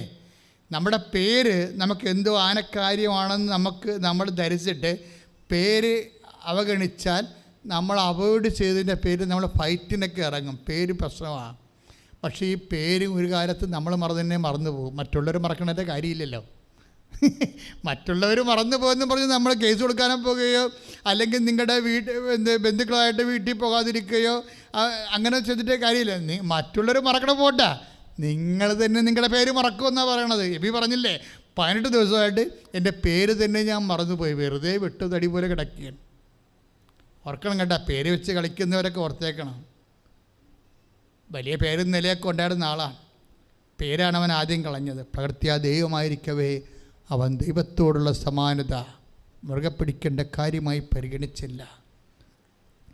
ഈ പരിഗണിക്കാതിരിക്കുന്ന സ്ഥലത്ത് വെച്ചാണ് ഈ എളിമ ആരംഭിക്കുന്നത്. പരിഗണിക്കേണ്ടുന്നിടത്ത് വെച്ചാണ് അഹങ്കാരം ആരംഭിക്കുന്നത്. ഫിലിപ്പിയർ 2:7 ഭയങ്കര സീരിയസ് വചനമാണ്. പരിഗണിക്കാത്തിടത്ത് വെച്ച്, നമ്മളെ ദൈവതിരുസന്നിധിയിൽ പരിഗണിക്കാതിരിക്കുന്ന സ്ഥലത്ത് വെച്ച്, അല്ലെ നമ്മളെ മറ്റുള്ളവർ പരിഗണിച്ചില്ല എന്നതിൻ്റെ പേര് നമുക്ക് നൊമ്പരം തോന്നാത്തിടത്ത് വെച്ച് ആണ് എളിമ ആരംഭിക്കുന്നത്. എളിമയെന്ന് പറഞ്ഞ് ജലദോഷം പിടിച്ച് നടന്നിട്ട് കാര്യമില്ല. നമ്മുടെ കയ്യിലൊക്കെ വന്നിരിക്കുന്ന ആധ്യാത്മികതയിൽ വന്നിരിക്കുന്ന വിഷയം, നമ്മൾ നെഗളത്തിന് എളിമ എന്ന് പറയും അല്ലേ. നെഗളം അഹങ്കാരത്തിന് എളിമ എന്ന് പറയും. പക്ഷേ എളിമ എന്ന് പറയണ എന്താണ്? അത് കൃപ അപ്ലോഡ് ചെയ്യുന്നതിന് വേണ്ടിയുള്ള സുവിശേഷ സൂത്രമാണ്. ഏതെങ്കിലും കാരണവശാലും നിന്നെ തള്ളിക്കളയുക, നിന്നെ ഓഫീസിൽ നിന്ന് തള്ളിക്കളയുക, ഇൻ്റർവ്യൂവിന് ഔട്ടാക്കുക എന്നിട്ട് നിങ്ങൾ പറയത്തില്ലേ, എന്നേക്കാൾ മാർക്ക് കുറഞ്ഞവരെയാണ് അവരെടുത്തത്, എന്നെ എടുത്തില്ല എന്ന് പറയും. എന്നേക്കാൾ മാർക്ക് കുറഞ്ഞവരെ എടുത്ത്. എന്നെ എടുത്തില്ല. അപ്പോൾ അവരെന്നോട് എന്തോ അനീതി കാണിച്ചു എന്നാണ്. എൻ്റെ ദൈവവേദന നിങ്ങളെ നിങ്ങൾക്ക് പരിചയവും ബന്ധം ഉള്ളവരും ബന്ധമില്ലാത്തവരും നിങ്ങളോട് എന്ത് കാണിച്ചു എന്നുള്ളത് ദാറ്റ് ഡസൻറ്റ് മേക്ക് എനിത്തിങ്. എന്താ കാര്യം? നിങ്ങളോട് നീതി കാണിക്കാൻ ഒരാൾ മാത്രമേ ഉള്ളൂ. ആരാണ്? നിങ്ങൾക്ക് വേണ്ടി ജീവൻ ചൊരിഞ്ഞവൻ. അവൻ നിന്നെ ഫൊർസേക്ക് ചെയ്യാത്തടത്തോളം, നിന്നെ അവഗണിക്കാത്തടത്തോളം കാലം നീ നട്ടലോടുകൂടി നിൽക്കണം. അവൻ നിന്നെ എന്താ ഇങ്ങനെ നിൽക്കണം എന്നുണ്ടെങ്കിലുണ്ടല്ലോ, നമുക്ക് ഈ സാന്നിധ്യത്തെക്കുറിച്ച്, ദൈവസാന്നിധ്യത്തെക്കുറിച്ച് ഒരു ബോധം ഉണ്ടാകണം. കാര്യം നമ്മൾക്ക് എന്തുകൊണ്ടാണ് ഇങ്ങനെയൊക്കെയുള്ള സ്ഥലങ്ങളിൽ ഒരു ഉള്ളുപദേശം കിട്ടാത്തത്? എന്തുകൊണ്ടാണ്? അതായത് നിങ്ങൾക്ക് ഉള്ളുപദേശം കിട്ടണില്ലെങ്കിൽ നിങ്ങൾ you are cease to exist as a Christian. ഒരു ക്രിസ്ത്യൻ നിലയിൽ നിങ്ങൾ അസ്തമിച്ചിരിക്കുകയാണ്. അതുകൊണ്ടാണ് ഉള്ളുദ്ദേശം എന്ന് പറയുന്നത്, എന്തെങ്കിലും നമ്മൾക്ക് ഇടറവോ ഒരു പരാജയമോ സംഭവിച്ചാൽ ഉടനെ നമ്മുടെ ഉള്ളിൽ നിന്ന് നീ വലത്തോട്ട് എത്ര വചനം 20 30:21 വായിച്ചോളൂ. ഉള്ളുദ്ദേശം പറഞ്ഞോളൂ. യെശയ്യാ 30:21. എന്താ പറയണത്? നീ വലത്തോട്ടോ ഇടത്തോട്ടോ തിരിയുമ്പോൾ നിന്റെ കാതുകൾ പിന്നിൽ നിന്ന് ഒരു സ്വരം ശ്രവിക്കും. ഇതാണ് വഴി, ഇതിലേ പോവുക. അപ്പൊ ഉള്ളിൽ നിന്ന് ഉള്ള് ഉപദേശം എന്നും പറഞ്ഞ് ഒരു ആധ്യാത്മികമായ കമ്മ്യൂണിക്കേഷൻസ് ഉണ്ട്.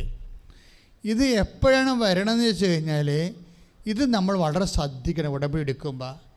കാര്യം പരിശുദ്ധാത്മാവിനെ നിർവീര്യമാക്കുകയോ ദുഃഖിപ്പിക്കുകയോ ചെയ്ത ആ സാഹചര്യങ്ങൾ ഉടമ്പടിക്കാർ അവോയ്ഡ് ചെയ്യണം. കാര്യം പരിശുദ്ധാത്മാവ് ഇപ്പോൾ എഫേസ്യസ് 4:30, 1 തെസ്സലോനിക്കർ 5:19 എന്ന് വായിച്ചോളൂ. ശ്രുതികട്ടെ. എഫേസ്യസ് 4:30 പറഞ്ഞോളൂ. രക്ഷയുടെ ദിനത്തിനു വേണ്ടി നിങ്ങളെ മുദ്രിതരാക്കിയ ദൈവത്തിന്റെ പരിശുദ്ധാത്മാവിനെ വേദനിപ്പിക്കരുത്. മനസ്സിലായില്ലേ? ഈ ഉള്ളുപദേശം കിട്ടാത്തത് എന്താണെന്നറിയാമോ? പരിശുദ്ധാത്മാവ് വേദനിച്ചിരിക്കണ കൊണ്ടാണ്. എന്തുകൊണ്ടാണ് പരിശുദ്ധാത്മാവ് വേദനിച്ചിരിക്കുന്നത്? നിങ്ങൾ വേറെ അരൂപിക്ക് കൂടുതൽ പ്രാധാന്യം കൊടുക്കണ കൊണ്ടാണ്. ദുഷ്ടാരൂപി, മനുഷ്യാരൂപിക്കൊക്കെ അല്ലേ? അതായത് വിനയപ്പെടാതിരിക്കുമ്പോൾ നിങ്ങൾ ഒരു മത്സരത്തിലാണ്. നിങ്ങളൊരു മത്സരത്തിലാണെങ്കിൽ നിങ്ങളെ ബൂസ്റ്റ് ചെയ്തിരിക്കുന്നത് ഹ്യൂമൻ സ്പിരിറ്റാണ്, ദൈവാരൂപിയല്ല, പരിശുദ്ധാരൂപിയാണ്. കാര്യം ദൈവത്തെ നഷ്ടപ്പെടാതിരുന്ന കാലം വേറെ ബന്ധമോ സ്വന്തമോ എന്ത് നഷ്ടപ്പെട്ട എന്നാ? അവളെന്നെ ഫോൺ വിളിച്ചിട്ട് കുറേ നാളായി, സാരമില്ല. ഇത് നിങ്ങൾക്ക് ഫീൽ ചെയ്യുന്നുണ്ടെങ്കിൽ എന്തോ ഒരു കുഴപ്പമുണ്ടെന്ന് എൻ്റെ അർത്ഥം. ചില ആൾക്കാർ സ്ഥിരം നിങ്ങളെ ഫോൺ വിളിക്കുന്ന ആൾക്കാർ വിളിക്കണില്ലെന്ന് വിചാരിച്ചോ? നിങ്ങൾക്കത് വല്ലാണ്ട് ഫീൽ ചെയ്തിട്ടുണ്ടെങ്കിലേ നിങ്ങളൊരു പോക്ക് സ്ത്രീയാണെന്ന് പറയാം, അല്ലെ പുരുഷനാണ്. എന്താ കാര്യം? മനുഷ്യന് നിങ്ങൾ ഓവർ ഇമ്പോർട്ടൻസ് കൊടുത്തിരിക്കുന്നു ദൈവത്തേക്കാൾ ഉപരി. നിങ്ങൾക്ക് പ്രാർത്ഥിക്കാൻ കഴിയുന്നില്ലെങ്കിൽ യു മസ്റ്റ് വീപ്പ്. എന്താ കാര്യം? അപ്പം നിങ്ങൾക്ക് ദുഃഖം ഉണ്ടാകണം. നിങ്ങൾക്ക് ദൈവദർശനത്തിൽ വരാൻ കഴിയുന്നില്ലെങ്കിൽ, നമുക്കറിയാമല്ലോ ഏത് പാപാവസ്ഥയിലാണെങ്കിലും ദൈവം ചെയ്യണൊരു കാര്യം, ഒരു ത്രെഡ് ഇട്ടേക്കും. എന്താണ്? തൻ്റെ സന്നിധിയിൽ നിന്ന് തള്ളിക്കളയത്തില്ല. ഇപ്പോൾ ചില ആൾക്കാരൊക്കെ പാപാവസ്ഥയൊക്കെ വരുമല്ലോ, മനുഷ്യന്മാരുടെ ജീവിതമല്ലേ, ചിലപ്പോൾ അറിഞ്ഞു വരും, അറിയാതെ വരും. പക്ഷേ നിങ്ങൾക്ക് അറിഞ്ഞ് വന്നിട്ടും നിങ്ങൾക്ക് പ്രെയർ ചെയ്യാൻ പറ്റുന്നുണ്ടോ, നിങ്ങൾക്ക് വചനം വായിക്കാൻ പറ്റുന്നുണ്ടോ എങ്കിൽ you are in front of God. നിങ്ങൾ ദൈവതിരുസന്നിധിയിലാണ്. നിങ്ങൾക്കത് ഒന്നുമേ പറ്റണില്ല എന്നുണ്ടെങ്കിൽ യു ആർ ഡിപ്രൈവ്ഡ്. നിങ്ങൾ പുറത്താക്കപ്പെട്ടവനാണ്. ശ്രദ്ധിക്കുക. കർത്താവായ ദൈവമേ, ഈശോയെ, ഞാൻ പാപാവസ്ഥയിലാണെങ്കിൽ അങ്ങ് എന്നെ കൈവിട്ടതുപോലെ എനിക്ക് തോന്നുന്നുണ്ടെങ്കിൽ, ഞാൻ നിരാശയിലാണെങ്കിൽ, എനിക്ക് ആ കാര്യത്തില് ദുഃഖമുണ്ടെങ്കിൽ ഈശോ എന്നെ പുനഃക്രമീകരിക്കണമേ, എന്നെ അഭിഷേകം ചെയ്യണമേ, എന്നെ പുനഃപ്രതിഷ്ഠിക്കണമേ. അതെന്താ മക്കളെ, എന്താ വിഷയം എന്ന് വെച്ച് കഴിഞ്ഞാൽ, നമുക്ക് ദൈവത്തിൻ്റെ ദൈവം ഒരേ സമയം തന്നെ ആരാണ്? വ്യക്തിയുമാണ്, ശക്തിയുമാണ്. കാരണം ഉടമ്പടിയുടെ ബേസിക് പ്രിൻസിപ്പിൾ എപ്പോഴും ഞാൻ ആൾക്കാർക്ക് കിട്ടണത് ഈ ധ്യാനത്തിൽ നില കിട്ടത്തുള്ളൂ. അതുകൊണ്ട് ആത്മാവ് എന്നോട് ഈ സമയത്ത് ഇതെല്ലാം പറഞ്ഞുകൊണ്ടിരിക്കും. അതുകൊണ്ട് നിങ്ങളിതെല്ലാം ശ്രദ്ധിച്ച് നോക്കിക്കൊണ്ടും പ്രാർത്ഥിച്ചുകൊണ്ടും പഠിച്ചുകൊണ്ടും ഇരിക്കണം. എന്താ കാര്യം വെച്ച് കഴിഞ്ഞാൽ ഇന്ന് ഉടമ്പടി ധ്യാനം തുടങ്ങിയപ്പോൾ തന്നെ ആത്മാവ് എന്താ പറഞ്ഞത്? ഉടമ്പടിയുടെ ഏറ്റവും വലിയ ആനുകൂല്യം എന്ന് പറയുന്നത് ദ പ്രസൻസ് ഓഫ് ഗാഡ്, ദൈവത്തിൻ്റെ സാന്നിധ്യമാണ്. നിങ്ങൾ പറയുന്ന IELTS ജയിക്കുകയോ PR കിട്ടുകയോ പ്രൊമോഷൻ കിട്ടുകയോ വസ്തു വിൽക്കുകയോ ഇതൊന്നുമേ അല്ല. ഇതെല്ലാം ഇഫക്റ്റാണ്. കോസ് എന്ന് പറയണത് ദൈവത്തിൻ്റെ സാന്നിധ്യമാണ്. നിങ്ങൾ ഉടമ്പടി എടുക്കുമ്പോൾ കൂടുതൽ പ്രാധാന്യം കൊടുക്കേണ്ടത് ഉടമ്പടി എടുക്കുന്ന വഴി നിങ്ങളിൽ വന്നു ചേരുന്ന ദൈവത്തിൻ്റെ സാന്നിധ്യമാണ്. അതുകൊണ്ടാണല്ലോ ജോഷുവ 1:9 പറയണത്, wherever you go I am with you. നീ എവിടെ പോയാലും നിൻ്റെ കൂടെ ഞാൻ ഉണ്ടാകും. ഞാൻ ഉണ്ടാകാത്തൊരു സാഹചര്യം പ്രസൻസ് ഫീൽ ചെയ്യണില്ല എന്നുണ്ടെങ്കിൽ അതിൻ്റെ അർത്ഥം നിങ്ങൾ ദൈവത്തിൽ എന്താ പരിശുദ്ധാത്മാവിനെ ദുഃഖിപ്പിച്ചിട്ടുണ്ടെന്നാണ്. അല്ലെങ്കിൽ പരിശുദ്ധാത്മാവിനെ വേദനിപ്പിക്കുകയും നിർവീര്യമാക്കുകയും ചെയ്തിട്ടുണ്ട്. അതുകൊണ്ട് keep the minimum Holy Spirit എന്ന് പറയും, അച്ഛനിടയ്ക്ക് പറയും. എന്തുകൊണ്ടാണ് ഉടമ്പടിയിൽ കത്തോലിക്കരാണെങ്കിൽ 2 പ്രാവശ്യം 2 ആഴ്ചയിൽ കുടുംബം കുമ്പസാരിക്കാൻ പറയുന്നത്? എന്തുകൊണ്ടാണ് മറ്റ് കത്തോലിക്കരല്ലാത്തവരോട് നിങ്ങൾ മനസ്സാക്ഷിയിൽ വിശുദ്ധി കീപ്പ് ചെയ്യാൻ പറയുന്നത്? എന്തുകൊണ്ടാണ്? ഇത് പരിശുദ്ധാത്മ പ്രവർത്തിക്കാൻ പറ്റിയ ഒരു ഫോർമാറ്റ് ഉണ്ടാക്കാൻ വേണ്ടിയാണ്. എന്ന് വെച്ചാൽ നിങ്ങൾക്ക് എന്തെങ്കിലും ഈടറിവോ നിങ്ങളുടെ ഇപ്പോൾ തന്നെ അതുലിൻ്റെ പ്രശ്നം എന്താണ്? അതുലിനെ ബാങ്കിൽ നിന്ന് ഡിപ്രൈവ് ചെയ്തില്ലേ അവൻ? ബാങ്ക് മാനേജർ പറഞ്ഞില്ലേ നിങ്ങൾക്ക് സിവിൽ പോയിൻറ്റ്സ് കുറവാണ്, അതുകൊണ്ട് ഇത് കിട്ടാനൊരു മാർഗ്ഗവും ഇല്ല എന്ന് പറഞ്ഞു വിട്ടില്ലേ? അപ്പോഴെന്താ അതുൽ ചെയ്യണത്? ഉടമ്പടി അപ്പം എൻ്റെ 90 ദിവസമായി, ഓണയുടെ ഉടമ്പടി 90 ദിവസമായി. അതുകൊണ്ട് ഞാൻ വന്ന് തീർത്ഥാടന ഉടമ്പടി എടുത്തെന്ന്. തീർത്ഥാടന ഉടമ്പടി എടുത്ത് കഴിഞ്ഞോടുകൂടി സിറ്റുവേഷൻസ് എല്ലാം അങ്ങോട്ട് മാറുകയും ഇപ്പം പറയണത് എനിക്ക് പരിചയമുള്ളവരും പരിചയമില്ലാത്തവരും ഒക്കെ ചുമ്മാ പണം എനിക്ക് തരാൻ തുടങ്ങിയെന്ന്. അടുപ്പക്കാരും അടുപ്പമല്ലാത്തവരും എല്ലാം കാര്യങ്ങൾ അറിഞ്ഞ് തിരക്കി വന്ന് അങ്ങനെ എനിക്ക് യൂണിവേഴ്സിറ്റി കൊടുക്കാനുള്ള ഈ കണ്ടീഷണൽ ഓഫർ ലെറ്റർ മാറ്റിയിട്ട് കറക്റ്റ് ഓഫർ ലെറ്റർ ആക്കാൻ വേണ്ടി എനിക്ക് 7.5 ലക്ഷം രൂപ വേണമായിരുന്നു. അത് പെട്ടെന്ന് എനിക്ക് അറിയാത്ത അജ്ഞാതമായ സോഴ്സിൽ നിന്നൊക്കെ എനിക്ക് മാതാവ് പണം തന്നെന്നാണ്. അതായത് നിങ്ങൾക്കറിയണം, ഇത് സുവിശേഷം എന്ന് പറയുന്നത് ഒരു പണം ഇങ്ങനെ അടിച്ചു മാറുന്ന സുവിശേഷമല്ലേ ഇത്. മറിച്ചെന്ന് പറയുന്നത് അവൻ്റെ ഒരു അവസ്ഥയിൽ വന്നപ്പോൾ ദൈവം ഹെൽപ്പ് ചെയ്ത കാര്യങ്ങൾ അവൻ പറയുകയാണ്. അല്ലാതെ നിങ്ങളത് ആവശ്യമില്ലാത്തൊരു മെക്കാനിസത്തിനകത്ത് പ്രതീക്ഷിക്കരുത്. മറിച്ച് നിങ്ങളെ നിലനിർത്തി തരും. ആ 7.5 ലക്ഷമാണ് വേണ്ടത് അവന്, അല്ലെങ്കിൽ അവൻ ഔട്ടായി പോകും. അപ്പോൾ ദൈവം ആ സീറ്റ് അവന് കൊടുത്തു.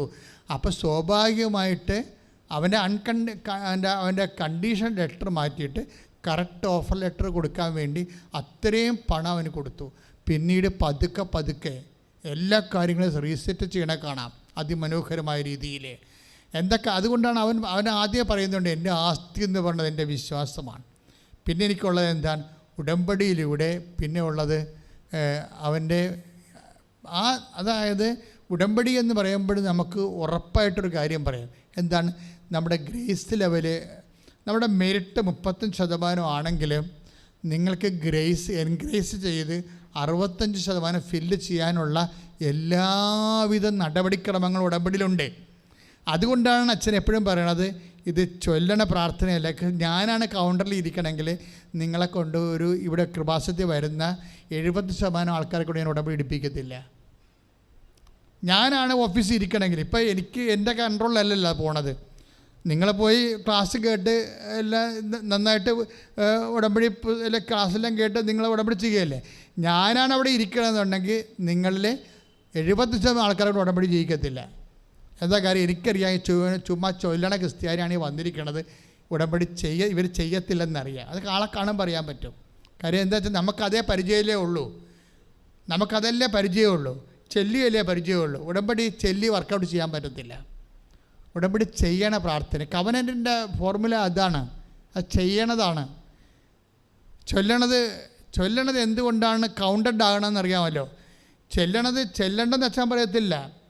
ചൊല്ലണതിൻ്റെ അകത്തുള്ള പ്രശ്നം എന്താണെന്ന് വെച്ചാൽ അതിൻ്റെ ഔട്ട്പുട്ട് 20% ഉള്ളു. എന്താ കാര്യം? എന്തുകൊണ്ടാണ് ചൊല്ലണത് ഇഫക്റ്റ് ആകാൻ കാര്യം? 20% എങ്കിലും ഇഫക്റ്റ് ആകാൻ കാരണം അതിൻ്റെ റോമാലേഖനം 9:10 എന്താണ്? യേശു കർത്താവാണെന്ന് അധരം കൊണ്ട് ഏറ്റു പറയണം. അപ്പോൾ ഈ അധരം കൊണ്ട് ഏറ്റുപറച്ചിലുണ്ട്. പക്ഷേ നിങ്ങൾ എന്നാ ഏറ്റു പറഞ്ഞാലും അതിൻ്റെ അകത്തെല്ലാം യേശു കർത്താവാണെന്നുള്ള വാട്ടർമാർക്ക് ഉണ്ടാകണം. ചുമ്മാ ചൊല്ലിയിട്ട് കാര്യമില്ല. ഞങ്ങൾ ഈ പ്രാർത്ഥനയ്ക്ക് എഴുതുമ്പോൾ അവിടെ നിന്ന് കിട്ടിയൊരു പ്രാർത്ഥന, ഇവിടെ നിന്ന് കിട്ടിയ പ്രാർത്ഥന, അരക്കൊരു പ്രാർത്ഥനാ പുസ്തകം വീട്ടിലിരിപ്പുണ്ട്. 2 കിലോ വെച്ചിരിപ്പുണ്ട് എല്ലാത്തിൻ്റെയും വീട്ടിൽ. 2 കിലോ പ്രാർത്ഥന പുസ്തകം വെച്ചില്ലേ? നിങ്ങൾ എന്നാ പ്രാർത്ഥന ചൊല്ലിയാലും അതിൻ്റെ അകത്ത് യേശു കർത്താവാണെന്ന് എൻ്റെ വാട്ടർമാർക്ക് ഉണ്ടാകുന്ന നോക്കണം. അതാണ് എൻ്റെ സെക്യൂരിറ്റി ത്രെഡ് എന്ന് പറയുന്നത്. സെക്യൂരിറ്റി ത്രെഡ് എന്നുവെച്ചാൽ എന്ത് സംഭവം? അതാണ് ഇതിൻ്റെ ഒഫീഷ്യലായിട്ടുള്ള മുഖമുദ്ര എന്ന് പറയണത്. എല്ലാ നിങ്ങൾ എന്നാ ചൊല്ലിയാലും റോമ 10:9 അതിൻ്റെ വർക്കൗട്ട് ചെയ്തിട്ടുണ്ടെന്ന് നോക്കണം. എന്താണ്? യേശു കർത്താവാണ്. അധരം കൊണ്ട് നമ്മൾ ഏറ്റു പറയാനുള്ളത് എന്താണ്? യേശു കർത്താവാണ്. മനസ്സിലായല്ലേ? അവൻ യേശു, അതായത് അപ്പം എൻ്റെ അർത്ഥം എന്താ? യേശു കർത്താവാണ് എന്നുള്ളതിൻ്റെ ഉള്ളിൽ കുറേ അധികം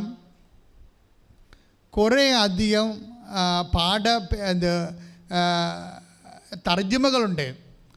ഇതെല്ലാം അതായത് ആത്മാവിൻ്റെ തർജ്ജിമകൾ. ഒരു വചനം കേൾക്കുമ്പോൾ ആത്മാവ് തർജ്ജിമ ചെയ്യണം. ഉടനെ വചനം നമ്മൾ കേൾക്കുമ്പോൾ അതിൻ്റെ അകത്ത് ആത്മതർജ്ജിമ നൽകണം. ഉടനെ വരണം, ഉടനെ ഓട്ടോമാറ്റിക്കായിട്ട് വരണം. ഇപ്പോൾ യേശു കർത്താവാണ്, ഉടനെ അത് ആ വചനം കേൾക്കുമ്പോൾ ഉടനെ ആത്മാവ് തർജ്ജിമ ചെയ്യും. ബാങ്ക് മാനേജറല്ല കർത്താവെന്ന്. അതാണ് സാധനം. അതാണ് തർജ്ജിമ എന്ന് പറയണത്. ഇത് നിൻ്റെ ജീവിതമായിട്ട് ബന്ധപ്പെട്ടിരിക്കുകയാണ്. ഇപ്പോഴേ കുവൈറ്റിലെ ഖത്തറിലെ ഡോക്ടർമാർ എബിയോട് പറഞ്ഞു ഡെഡ് ബോഡിയാണ്, ഇനി ഒന്നും ചെയ്യാനില്ലെന്ന് പറയും. അല്ലേ? ഒന്നും ചെയ്യാനില്ല എന്ന് പറയും. അപ്പോൾ അങ്ങനെ ആ ബോധമില്ല, സ്വന്തം പേര് പോലും മറന്ന മനുഷ്യൻ്റെ ഉള്ളിൽ തെളിഞ്ഞു നിൽക്കണ ഒരു രൂപമുണ്ട്. ആ ബോധം പോയി, സ്വന്തം പേര് പോലും മറന്നു പോയ ആളിന് ബോധം വന്നപ്പോൾ വൈഫ് ഈ കൃപാസനം മാതാവിൻ്റെ രൂപം കാണിച്ചു കൊടുക്കും. ഈ മാതാവിൻ്റെക്ക് എന്നാണ് ഉടമ്പടി ചെയ്തിരിക്കണമെന്ന് പറയുമ്പോഴാണ് ഈ മനുഷ്യൻ കരയണ പോലെയാകും. എന്താണ്? എനിക്ക് ബോധമില്ല, എൻ്റെ ഓർമ്മയെല്ലാം പോയ സമയത്ത് എൻ്റെ ഹൃദയത്തിൽ തെളിഞ്ഞത് ഞാൻ ഒരിക്കലും ഈ ജന്മത്തെ കാണാത്ത ഈ മാതാവിൻ്റെ രൂപമാണല്ലോ എന്ന് കൈയിടിച്ച് കർത്താൻ തുടരുക. അതുൽ ജോർജിൻ്റെ സാക്ഷ്യം തുടരുകയാണ്. അതുൽ ജോർജ് എന്താ ചെയ്തിരിക്കണത്?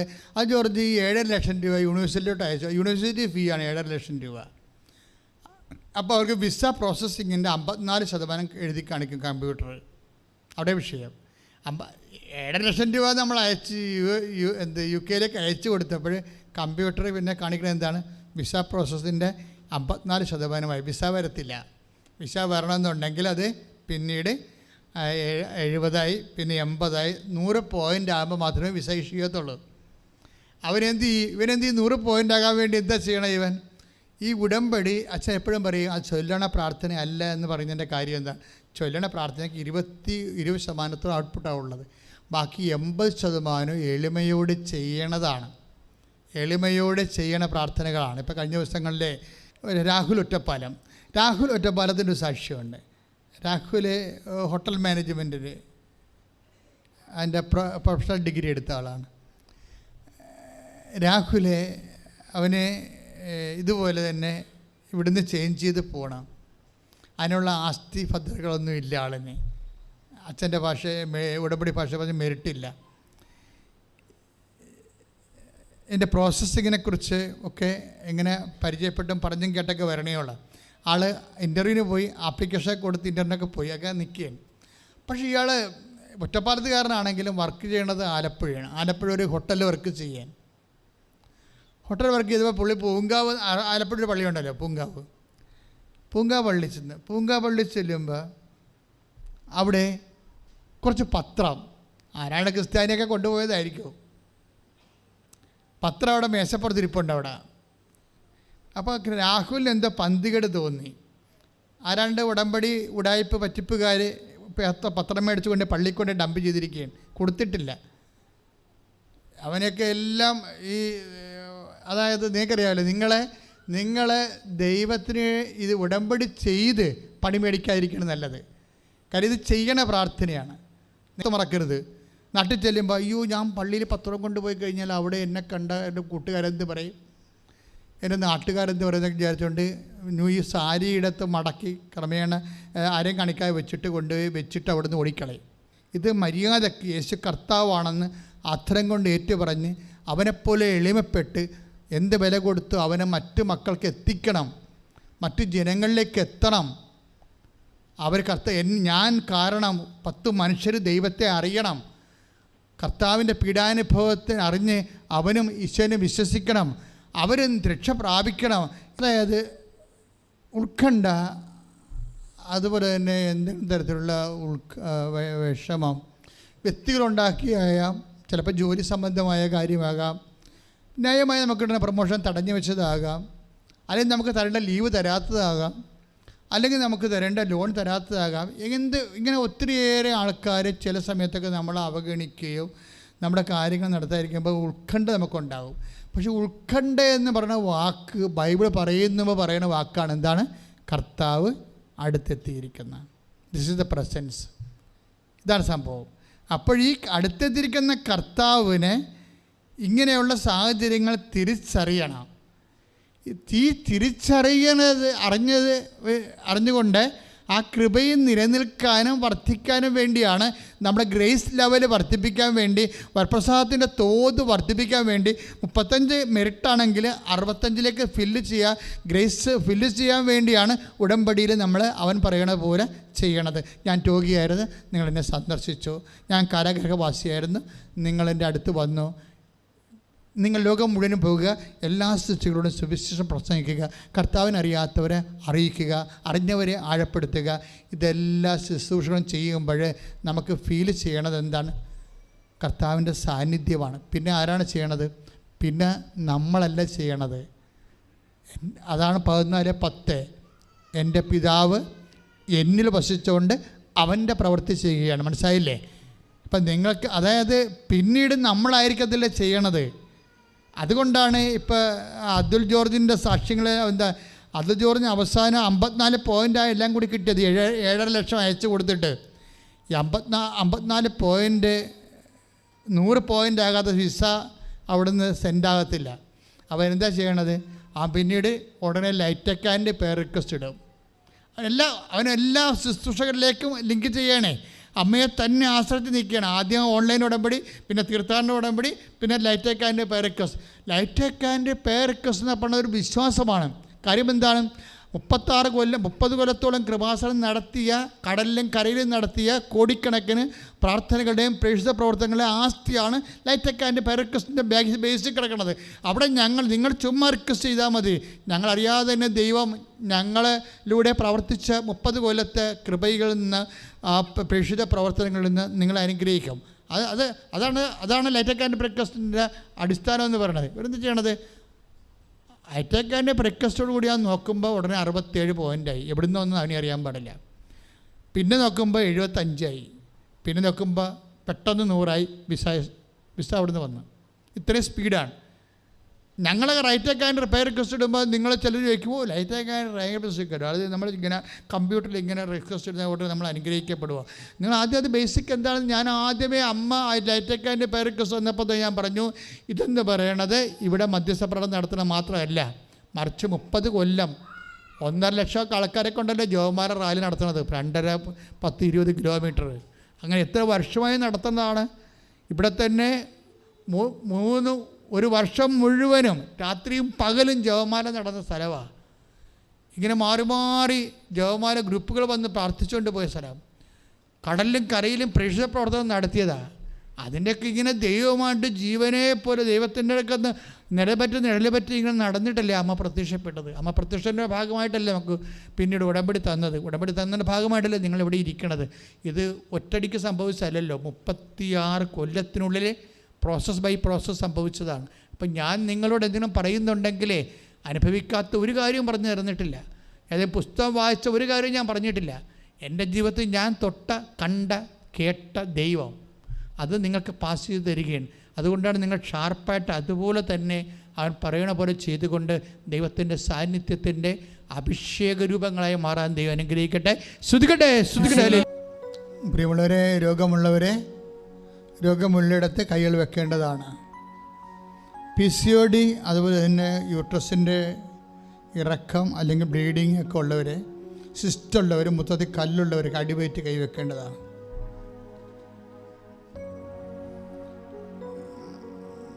കരളിന് അസുഖമുള്ളവർ നെഞ്ചിന് കൂടിൻ്റെ അവിടെ കൈവെക്കേണ്ടതാണ്. ഹൃദയത്തിൻ്റെ അസുഖമുള്ളവർ ഇടതുവശത്ത് കൈവെക്കേണ്ടതാണ് നെഞ്ചിലെ.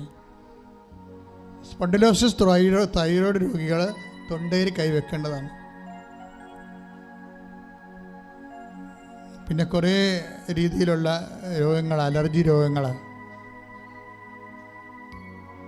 പ്രഷർ രോഗങ്ങൾ,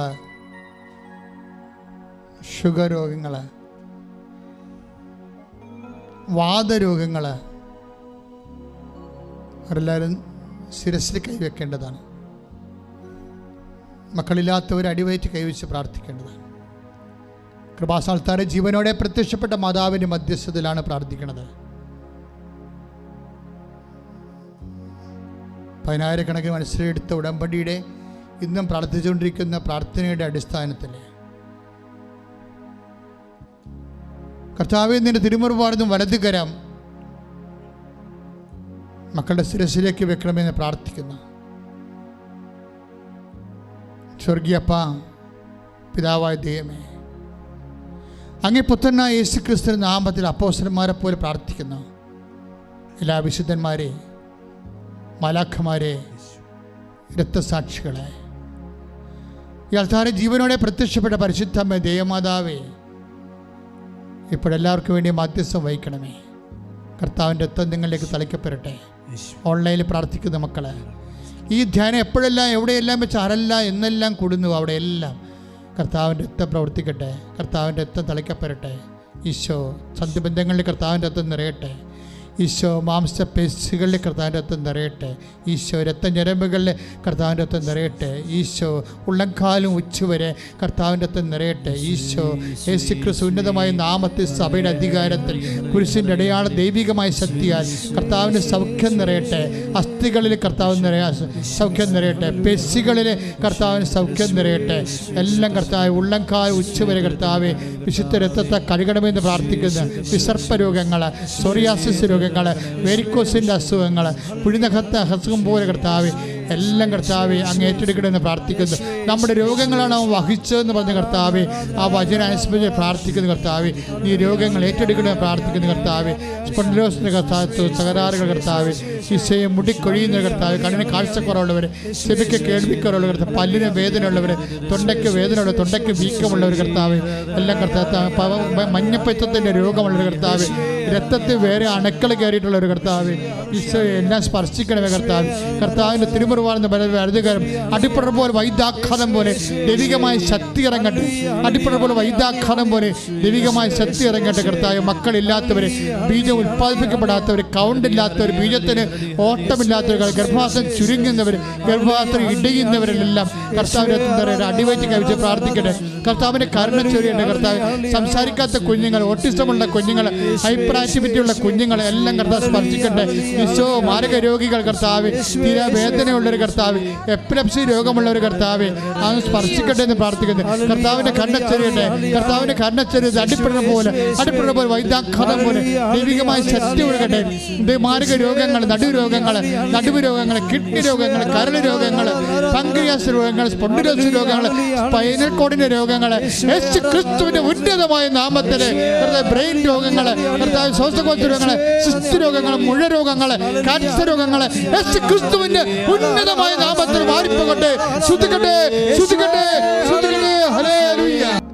ടെസ്റ്റുകൾ എഴുതി നിൽക്കുന്നവരെ, വിസ പ്രോസസ് ഇരിക്കുന്നവരെ, വിസ റിജക്റ്റ് ചെയ്തവരെ, ഇനി എന്ത് ചെയ്യണമെന്ന് അറിയാൻ പാടില്ലാതെ വിഷമിക്കുന്നവരെ, പൈസ കുടുങ്ങിപ്പോയവര്, ഈ ദിവസങ്ങൾ ഇൻ്റർവ്യൂവിന് അഭിമുഖീകരിക്കാൻ പോകുന്നവർ, ഈ ദിവസങ്ങളിൽ യാത്രയ്ക്ക് പോകാൻ പോകുന്നവർ, വിൽക്കാത്ത വസ്തുക്കൾ, വിൽക്കാത്ത സ്ഥലങ്ങൾ, കിട്ടാത്ത വഴികൾ, വെക്കാത്ത വീട് എല്ലാം സമർപ്പിച്ച് പ്രാർത്ഥിക്കുന്ന സമയമാണ്. വെള്ളമില്ലാത്ത കിണറുകൾ,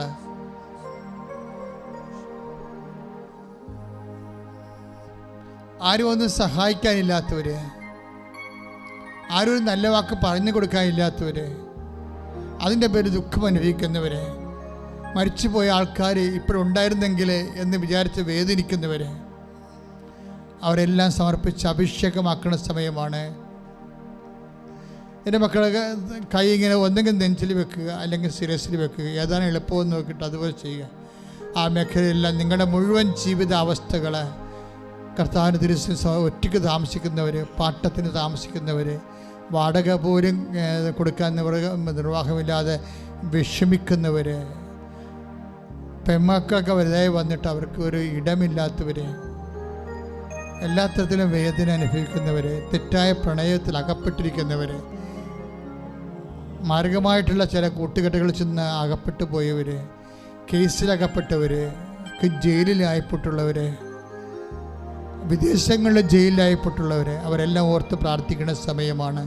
ആശുപത്രി കിടക്കുന്നവർ, പല കാര്യങ്ങൾക്ക് സാമ്പത്തികമായ ബ്ലോക്കുകൾ, തടസ്സങ്ങളുള്ളവർ, ജപ്തി നടപടിയെ അഭിമുഖീകരിക്കാൻ പോകുന്നവർ, ജപ്തി നടപടി നടന്നു കഴിഞ്ഞു പക്ഷെ നടത്തിയെടുക്കാത്ത രീതിയിൽ ഇപ്പോഴും അതിൻ്റെ അകത്ത് താമസിച്ചിട്ട് എവിടെ പോകണമെന്ന് അറിയാൻ പാടാതെ അന്തം വിട്ട് നിൽക്കുന്നവർ, കുടുംബത്തിലുള്ള കലഹങ്ങൾ, ഭിന്നതകൾ, പരസ്പരമുള്ള വൈരാഗ്യങ്ങൾ കാരണം സ്വയം ശപിച്ച് കഴിയുന്നവർ, ചത്താലോ എന്ന് ചിന്തിക്കുന്നവർ, ഇങ്ങനെ വ്യത്യസ്തമായ മേഖലകളിൽ വേദന അനുഭവിക്കുന്നവരെ പരിശുദ്ധ അമ്മയുടെ തിരുസ്ഥനെ ഏൽപ്പിച്ചുകൊണ്ട് പ്രാർത്ഥിക്കുകയാണ്.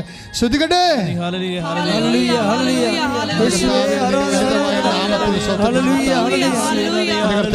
ഉന്നതമായ നാമത്തിൽ സ്വന്തം ചെയ്യുന്ന കർത്താവേ, ഓരോ മക്കളെ സ്പർശിക്കുന്ന കർത്താവേ, വ്യത്യസ്തങ്ങളായ ജീവിത അവസ്ഥകളിൽ വേദനിച്ച് കഴിയുന്നവരുടെ, തടസ്സമുള്ളവരും ദോഷങ്ങളുള്ളവർ കർത്താവേ, ബന്ധത്തിൽ അകപ്പെട്ടിരിക്കുന്ന യേശുക്രിസ്തു ഉന്നതമായ നാമത്തിൽ സഭയുടെ അധികാരത്തിൽ കുരിശിന്റെ അടയാളം 36 വർഷം ഞാൻ അർപ്പിച്ച കൃപാനയുടെ യോഗ്യതയാൽ കൃപാസ്ഥാനത്താനെ ജീവനോടെ പ്രത്യക്ഷപ്പെട്ട മാതാവിന്റെ മധ്യസ്ഥത്തിലെ മാർഗരോഗങ്ങൾ, തടസ്സങ്ങൾ, ജീവിത ദുരിതങ്ങൾ, തടസ്സങ്ങൾ യേശുവിന്റെ നാമത്തിൽ മാറിപ്പോകട്ടെ. ശ്രുതികട്ടെ ശ്രുതികട്ടെ. ദിവ്യകാരുണ്യനാഥന്റെ ആശീർവാദം സ്വീകരിക്കാം.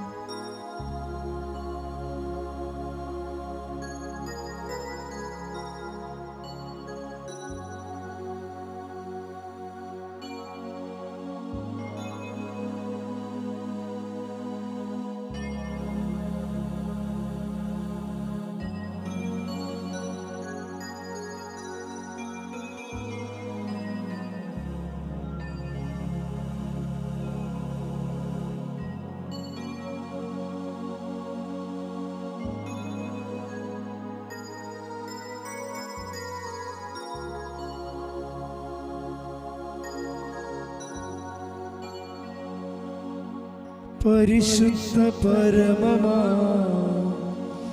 ദിവ്യകാരുണ്യമേ, എന്നുമെന്നും അങ്ങേക്കാരാധന. പരിശുദ്ധ പരമമാ ദിവ്യകാരുണ്യമേ, എന്നുമെന്നും അങ്ങേക്കാരാധന.